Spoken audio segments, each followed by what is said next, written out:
everyone. Welcome back to the Two Mom Life podcast. We are in for a treat today with my guest, Dalia Brunschwig, and she is an integrative nutrition coach and the founder of a business called Fully in Balance, where she works with women to get their weight in check and pick healthy options and really just develop a healthier lifestyle. So she has a wealth of experience. She's been helping hundreds of women over the past few years, and also a fun story. She's been, gone from Israel to where was it? Spain. And then now she's in Zurich, Switzerland. So one thing I love about doing this podcast is that I just get to meet so many awesome women from all over the country and all over the world. So I hope you enjoy Dalia as much as I have. And Dalia, I'm going to turn it over to you to just tell us a little bit more about yourself. Hi, Jodi. So nice to be here with all of you. And thank you for having me. So I am Dalia, and I live in Zurich with my husband and 3 kids. And before that, I'm originally from Spain.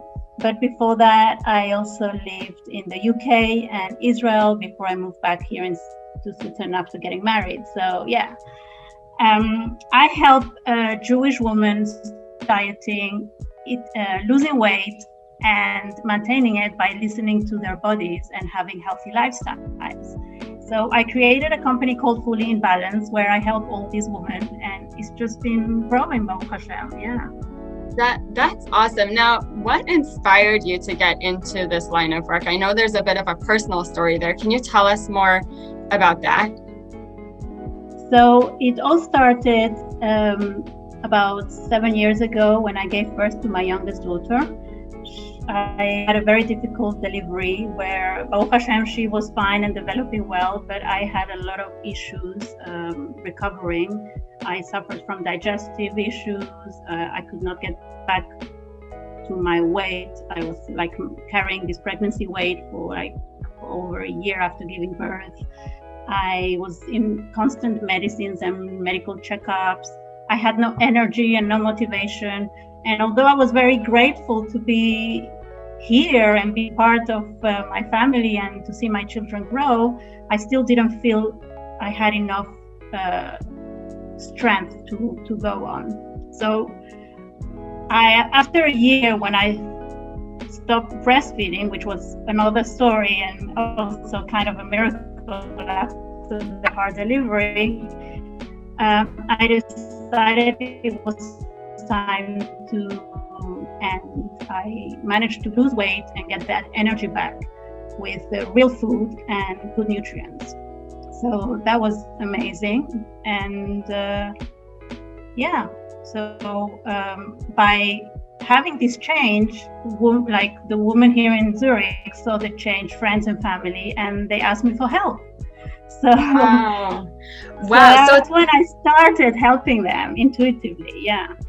Wow, that's amazing. So tell us a little more about your story. So it sounds like you had a challenging recovery from your giving birth to your youngest daughter. And did you just realize all of a sudden that oh my gosh, I must not be paying attention to my body? Or did somebody say something to you? Or how did you put the dots together? How did you connect the dots around your recovery and what was missing, right? Being that you needed to be more in tune with your body and maybe eat differently or act differently. How did that happen?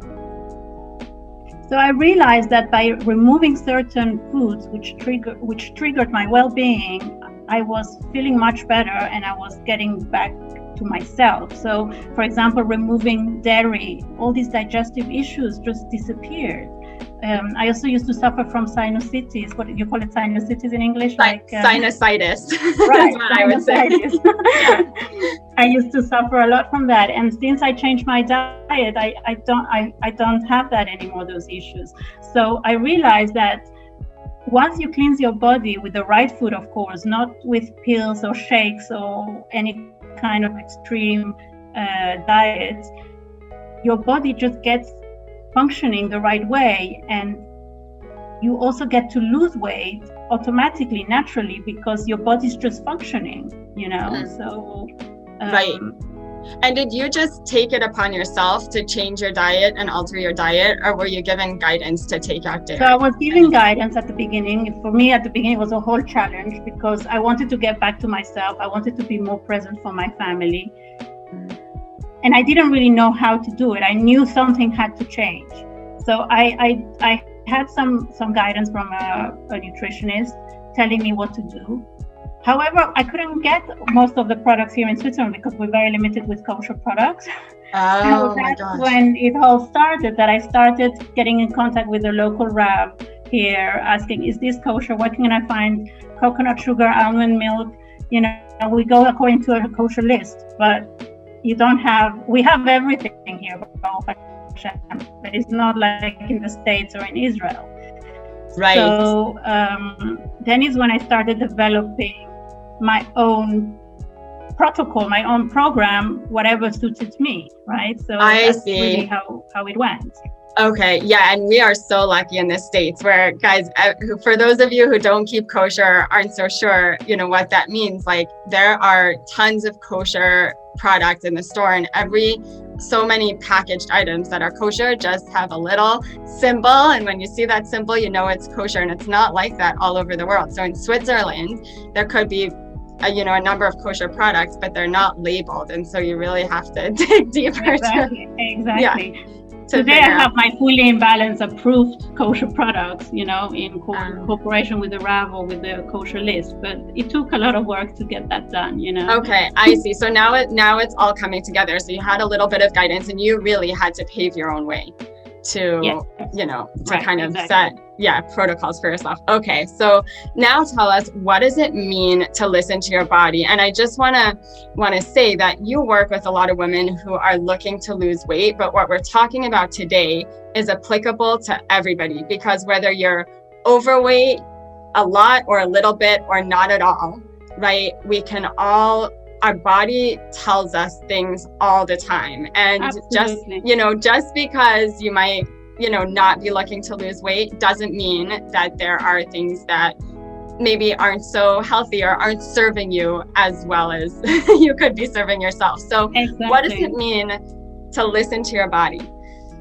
So first of all, we are all different, right? We all have different bodies, we react differently also to different situations, different emotions, and of course to food. So everybody would react differently. Yeah, even if you have sisters, mothers, daughters, everybody has a different body. So listening to your body means to pay attention to the signals your body is transmitting to you and try to identify sensitivities, whether it's for good or for bad, right? For example, if you have a headache, is it tiredness or is it that you didn't drink enough? And some things you can help yourself with and some things not. If you have a little baby, we are talking here with moms, and you don't sleep well at night, sometimes you can't help to wake up with a headache. However, if you didn't drink enough water, you can help yourself to push yourself to drink water.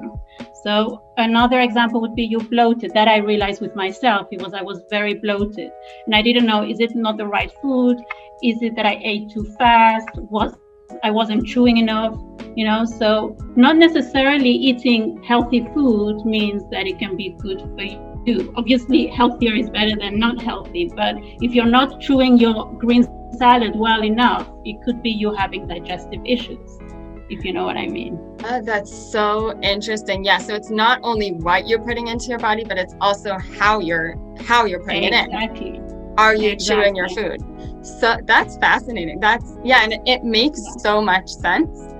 And yet it's these things that we gloss over or don't think about or don't pay attention to, scarf down our salad because we're running from one thing to another. Exactly. So it's not about losing weight here. It's really about doing the right thing for yourself to feel better, right? Yeah. And remind us, why is that important? Why do we want to do the right thing so we feel better?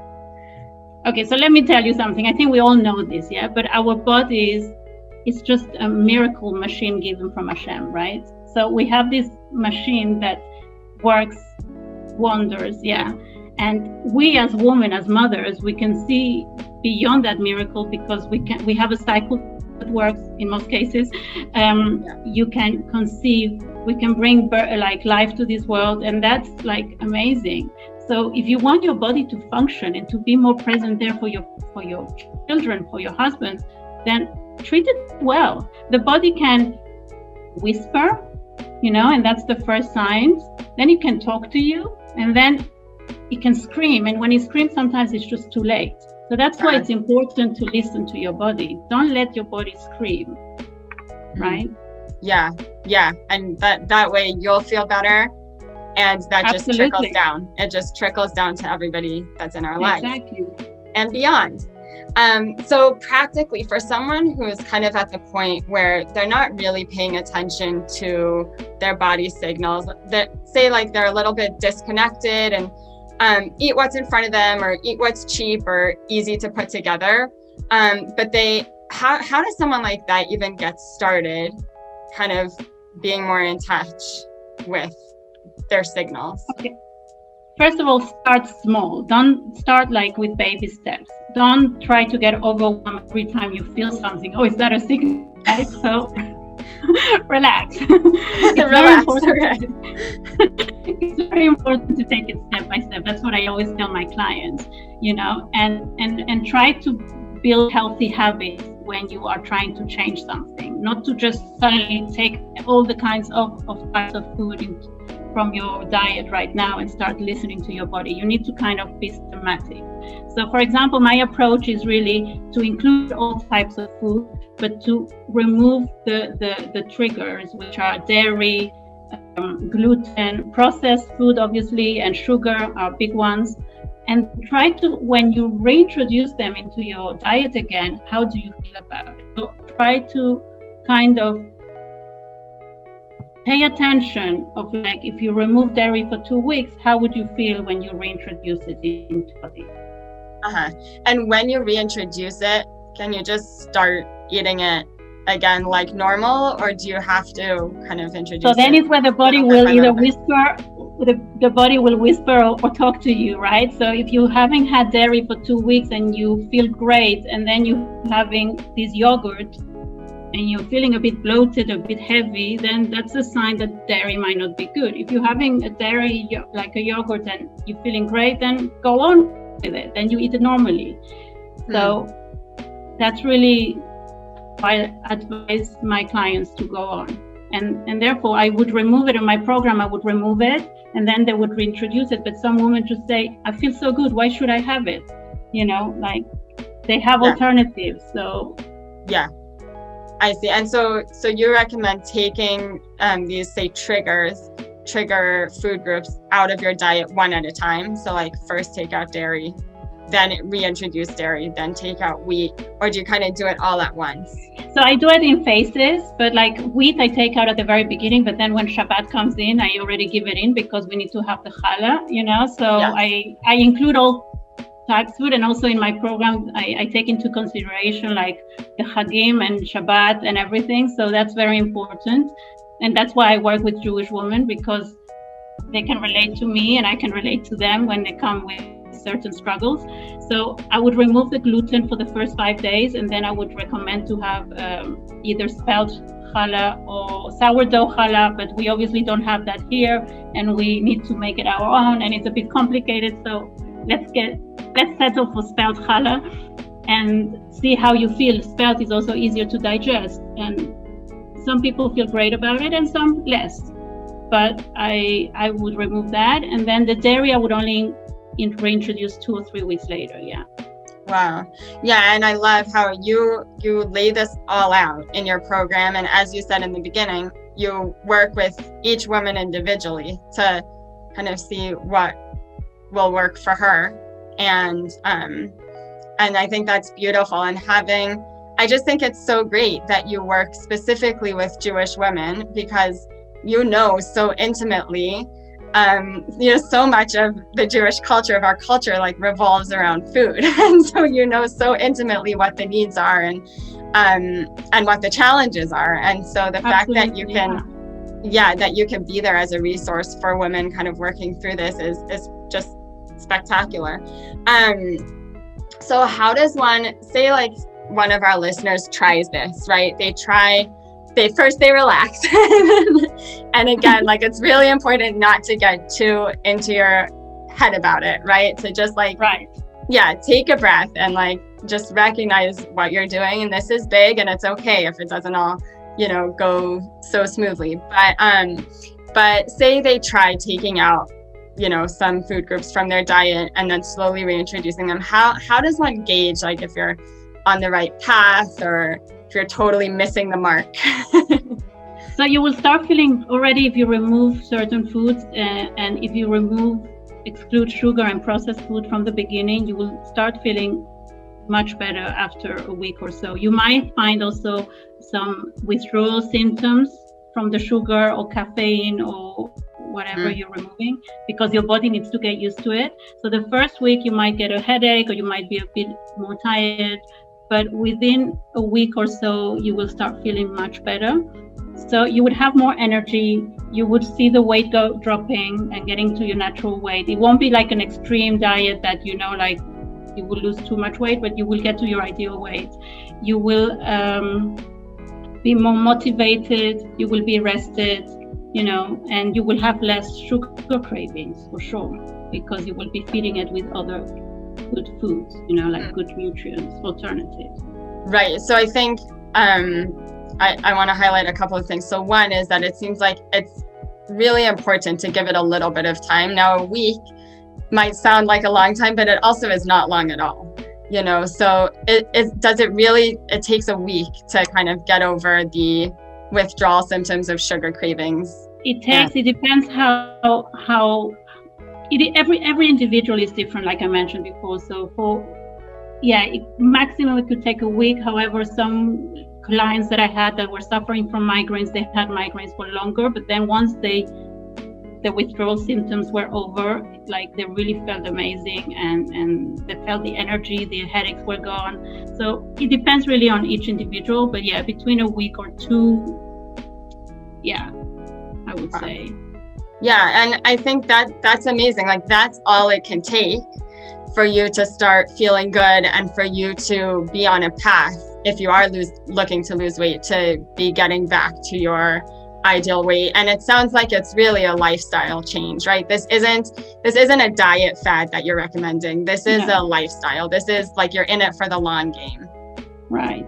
And I want to add here that if you would start learning and listening to your body and those triggers that are good or bad for yourself, as I said, you said now, it's a lifestyle, right? So it doesn't mean that you need to keep on this path forever. It could be you will go, like I would enjoy also a piece of cheesecake and know that dairy is not good for me, but I know how to react and how I know the consequences. So I would eat this piece of cheesecake, enjoy it, and just move on without feeling guilty. Second, knowing that I might be bloated or having some cramps.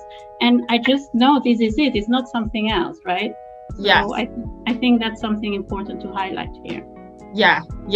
And I think one of the wonderful things that I'm just thinking about in this conversation is that sometimes we can jump to conclusions when we feel something in our bodies, or like we don't feel good, and it's like, oh my God, what is that? I'm gonna go on WebMD and like Google it. Yeah. And the great thing is that often it's not even anything bad. It's not anything terrible. It's just some things that can be fixed, or where you can feel better by just making some simple adjustments in your daily diet or the way you eat your food. And exactly. Yeah, I mean, how valuable is that? Like that's huge. So do you have any last pieces of advice that you want to give to our audience, our listeners today, related to this or something different? Okay, so I want to tell you that everybody should accept themselves as they are. We are all unique. We always have something special to give to our kids, to our husbands, to the world, Mm-hmm. So I feel in today's society, everybody's trying to fit in with the crowd, to look and do the same as everybody else. And I don't think that's the right attitude. I believe very much that if you want to do something, do it for yourself, for your well-being. Listen to your body, feel good for yourself. You want to lose weight, do it for you, but not because you need to look a certain way or you need to fit into the certain society, right? So if you start loving yourself and accepting yourself the way you are, it's just things are much easier in general. And you're more present there for your family. And I think as mothers, we need to take that into account. I love that. That is such great advice. Guys, take heart. Thank you so much for joining me today. This has been such a great conversation, and you're just such an inspiration. And I love talking to you, Dalia. So tell us about the free gift that you're offering to everyone who's listening in. Thank you, Jodi. I really enjoyed also this conversation. And so I have actually an ebook, a free ebook that I want to offer everybody that's listening to this podcast, which is First Steps to Healthy Weight Loss. And this ebook will give you the basis on how to start building healthy habits. Because by creating a healthy habit, you will be able to maintain a sustainable, healthy lifestyle. So, like I said, start small. And this ebook also provides you with some highlights on how to take care of yourself and be more present for your family. I love it. Thank you so much. I can't wait to read it. Thank you. Not because I'm trying to lose weight, but just I think there's something in that concept of developing healthy habits that I'm always, trying to take one step forward in that area. And I just see the way that when I develop healthy habits, it benefits me and it benefits my kids. And again, the ripple effect. So thank you. That's a really generous gift. Guys, I encourage you to go and grab that. We'll put the link to it in the show notes of this episode, just right below the episode. And we'll also include all the links to Dalia's Instagram and website and all of that, so that any of you who'd like to get in touch with her can. Well, thanks again for tuning in. Dalia, thanks again for joining me, and we'll see you all next time.